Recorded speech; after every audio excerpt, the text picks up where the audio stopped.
May tuturing na isa sa pinakamapaminsalang lindol sa Pilipinas sa loob ng 5 dekada ang lindol kanina sa Mindanao. Tinukoy ng PHIVOLCS bilang sanhi ng lindol ang aktibidad sa Cotabato Trench. Dito rin nag-ugat ang malakas na lindol sa Moro Gulf noong dekada 70 na kumitil ng libo-libo. Yan ang report ni Rafi Tima. Sa dagat na may layong 32 kilometers kanluran ng Maasim, Sarangani, ang epicenter ng magnitude 7.8 na lindol kaninang umaga.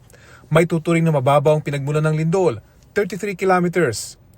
Tumagal pa ng halos 1 minuto ang paggalaw ng lupa, kaya ramdam na ramdam ang pag-uga ng lupa. Dahil sa medyo may katagalan po yung pag-uga ng lupa, kaya medyo marami din pong mga pinsalang or damage na nangyari po doon. Up and down po ito, no? Parang may sinusuntok sa ilalim kapag malapit po tayo sa epicenter ng lindol. At dahil sa tubig ang epicenter, nagtaas ang PHIVOLCS ng babala ng tsunami sa mga komunidad sa tabing dagat. Ayon sa PHIVOLCS, subduction o paglubog ng bahagi ng Cotabato Trench ang dahilan ng lindol. Aktibo ang Cotabato Trench na ilang beses nang nagpalindol, gaya ng magnitude 8.1 quake sa Moro Gulf noong August 17, 1976. Pasado hating gabi ito nangyari kaya marami ang tulog. Mas mababaw pa ang pinagmulan nito, 20 kilometers.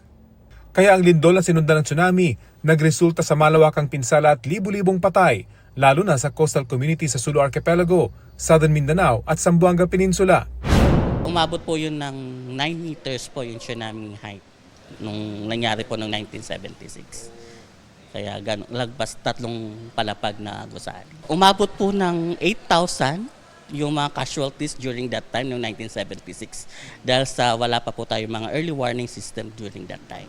Ang Sarangani at mga katabing probinsya ay nakapaloob sa isa sa mga seismically active o linduling rehiyon sa bansa.